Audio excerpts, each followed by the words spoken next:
So, not only is today Monday, today is my official first day back in the office. And let me just say, I am nervous. Do not judge my foundation. Sephora been closed and all the packages I've been ordering been delayed. So we're gonna do a ghetto pharmacy mixture of colors to get the color we need, because this is too dark. The other one is too light. And in the drugstore, these was the only two colors that match.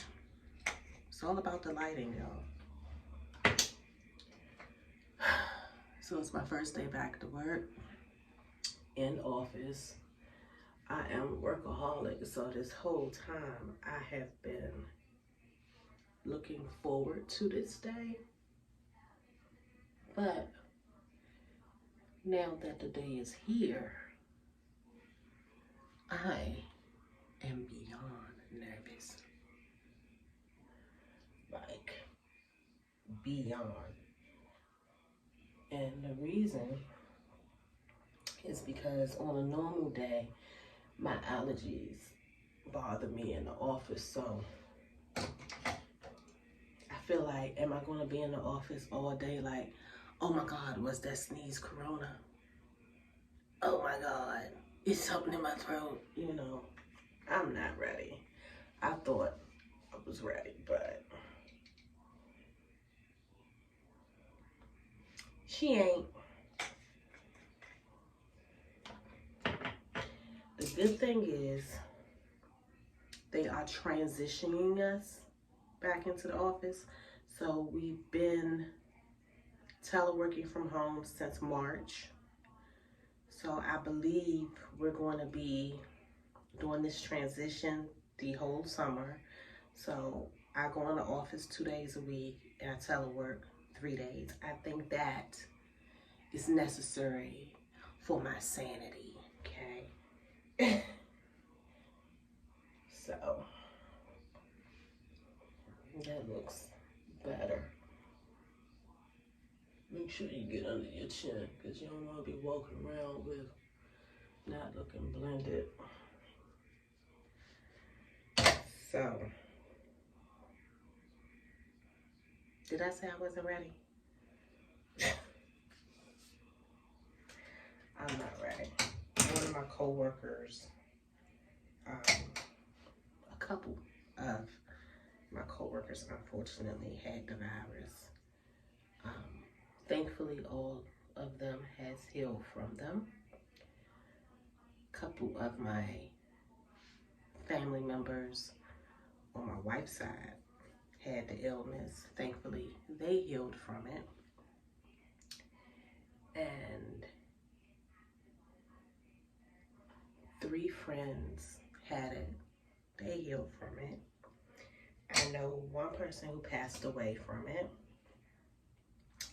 Somebody I worked with. So, knowing that I have an autoimmune disease and I am leaving my house to go somewhere else to sit for 8 hours, I am freaking the fuck out, okay? So, let's see. Let's see how this works, because part of my spirit feel like I'm not gonna be in this joint all day. No shade, I'm not gonna be in here all day. I don't think my spirit gonna let me do it. I just, I haven't even left the house yet, and I'm plotting on leaving. Like, oh God.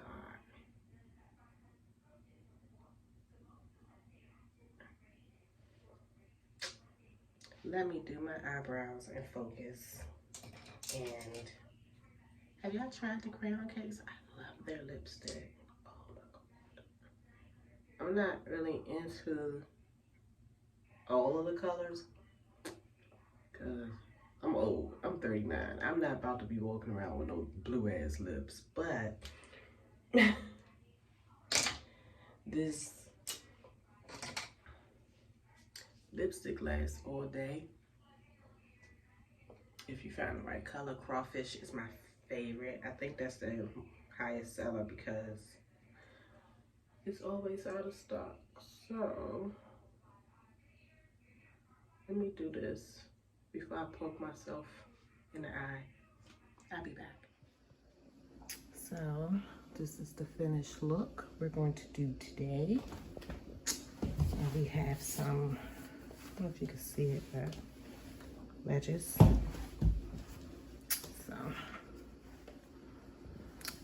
yeah, let's get it. Hey guys, so I wanted to talk about what's going on really quickly because I got a lot of heat on my social media over the past few days because I don't agree with riots. I don't agree with riots. I don't agree with violence. I believe something needs to happen, but the reason I don't agree with violence and riots is because history has proven itself time and time and time again that riots never resolve anything. I used to be someone who cared about how people felt about my opinion. It really used to bother me.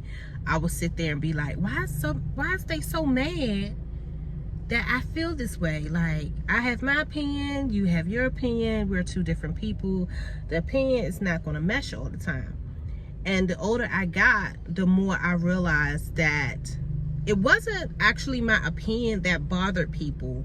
It was the fact that I would not allow them to dictate my opinion that bothered them.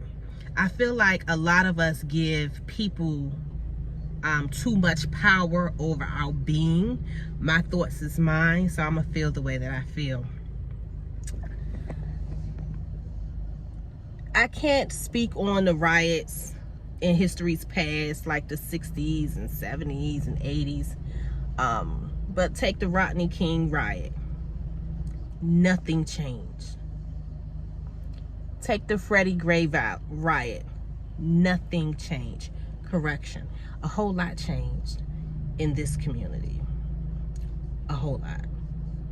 If you are not familiar with Freddie Gray was a young man in Baltimore City who was killed by police officers in 2015.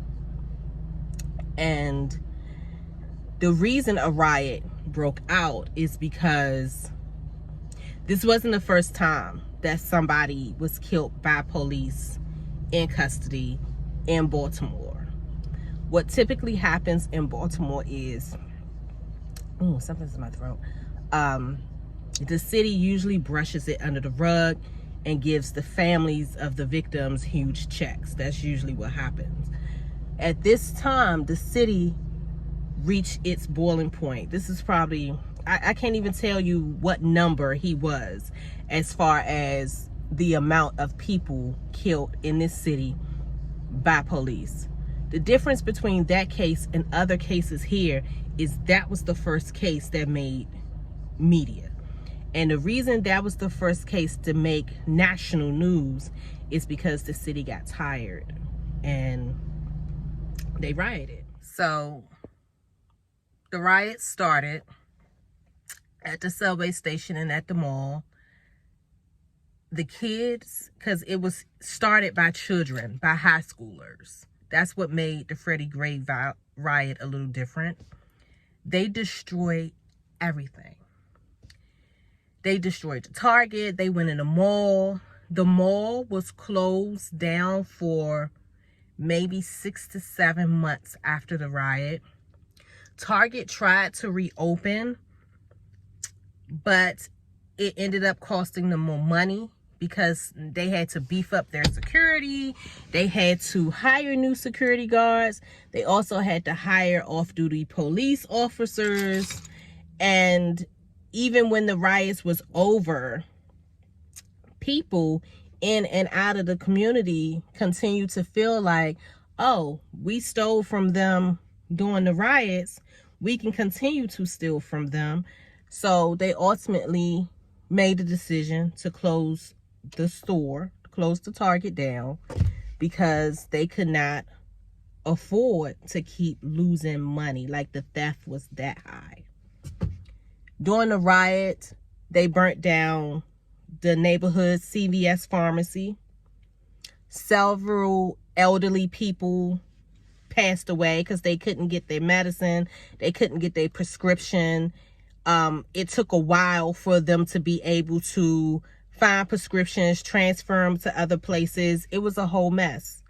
It's corner stores and liquor stores that has been open for years. This, that's their family business. And they had to close down and the city wouldn't allow them to reopen.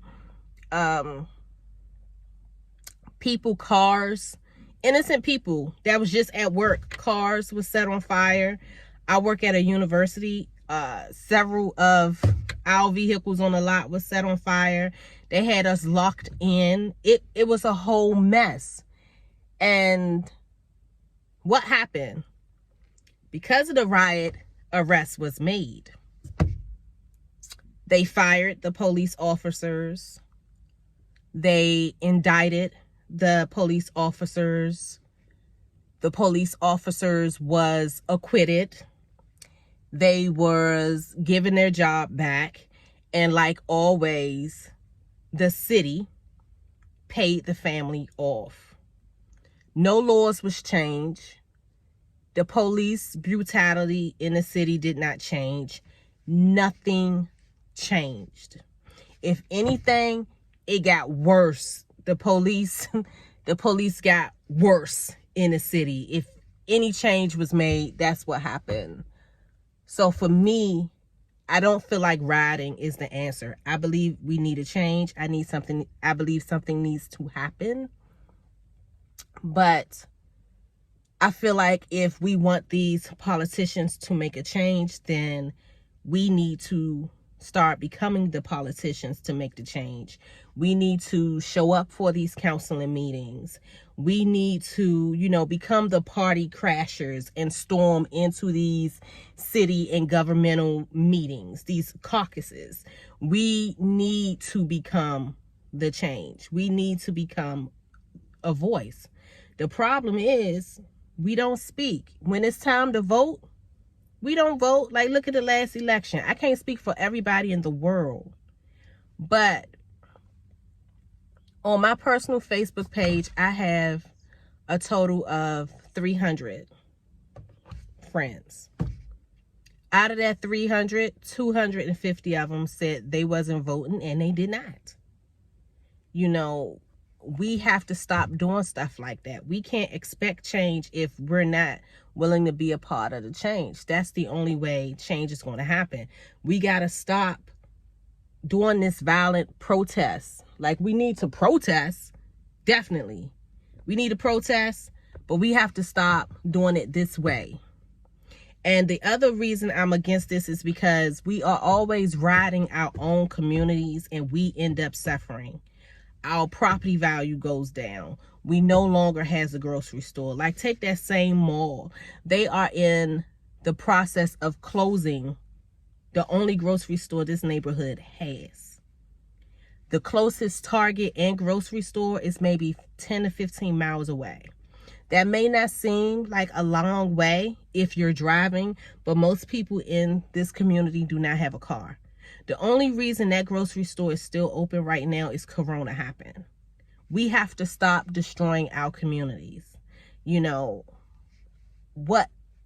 only thing that always happens in situations like this is we give them another reason to not support us.